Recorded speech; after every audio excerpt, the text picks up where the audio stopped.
ಬಂತು ಗಾಡಿ 10:30 ಕೆರಡೆಯಿಂದ ಬಂತು ಗಾಡಿ. ಬಂದಿದ್ದ ತಕ್ಷಣ ಸೀದಾ ಹೋಯ್ತು, ಮತ್ತು ರಿವರ್ಸ್ ಬಂದು ಇವ್ನು ಹಿಂಗೆ ಡೈರೆಕ್ಟ್ ಹೋಗ್ಬೋದಿತ್ತು. ಆದರೆ ಈ ರಿವರ್ಸ್ ಬಂದು ತೊಗೊಳಗೋದ್ನಲ್ಲ, ಲೋಡ್ ಬಂದು ಎಲ್ಲ ಒಂದು ಕಡೆ ಬಂದುಬಿಡ್ತು ನೋಡು. ಅದರಲ್ಲಿ ಒಬ್ಬ ಕ್ಲೀನರು ಇರಲಿಲ್ಲ. ಸಡನ್ನಾಗಿ ಬಂದು ಸಲ ಎಲ್ಲ ಲೋಡ್ ಒಂದು ಕಡೆ ಬಿದ್ದು ಎಲ್ಲ ಕಡೆ ಒಂದು ಕಡೆ ಲೋಡ್ ಒಂದು ಕಡೆ ಬಂದು ಗಾಡಿ ಒಂದೇ ಸರಿ ದಬಾಕೊಂತು. ಆವಾಗ ನಾವು ಆ ಕಡೆ ಇದ್ವಿ, ಎಲ್ಲ ಆಟೋ ಡ್ರೈವರು ನಾವೆಲ್ಲ ಜನ ಎಲ್ಲ ಆ ಕಡೆಯಿಂದ ಓಡಿ ಬಂದು ಫಸ್ಟು ಡ್ರೈವರ್ನ ನಾವು ಬಚಾವ್ ಮಾಡಿದ್ವಿ.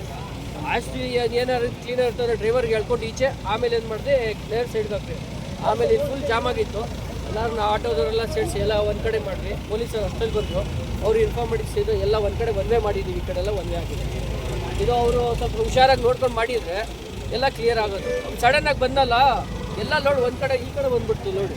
ಅದರಿಂದ ಸ್ವಲ್ಪ ಪ್ರಾಬ್ಲಮ್ ಆಗಿರೋದು. ಈ ಮೂವಿಂಗ್ ಆಗ್ತಾ ಇತ್ತಲ್ಲ, ವೆಹಿಕಲ್ಸ್ ಏನಾದರೂ ಇತ್ತು ಲಾರಿ ಹಿಂದ್ಗಡೆ ಆ ಮೂವ್ಮೆಂಟಲ್ಲಿ? ಇಲ್ಲ ಆ ಮೂಮೆಂಟಲ್ಲಿ ಇಲ್ಲಿ ಆಟೋ ಡ್ರೈವರ್ ಎಲ್ಲ ನಿಲ್ಸಿದ್ರಲ್ಲ, ಎಲ್ಲರೂ ನಿಲ್ಲಿಸ್ಬಿಟ್ಟಿದ್ರು ಕಾರು.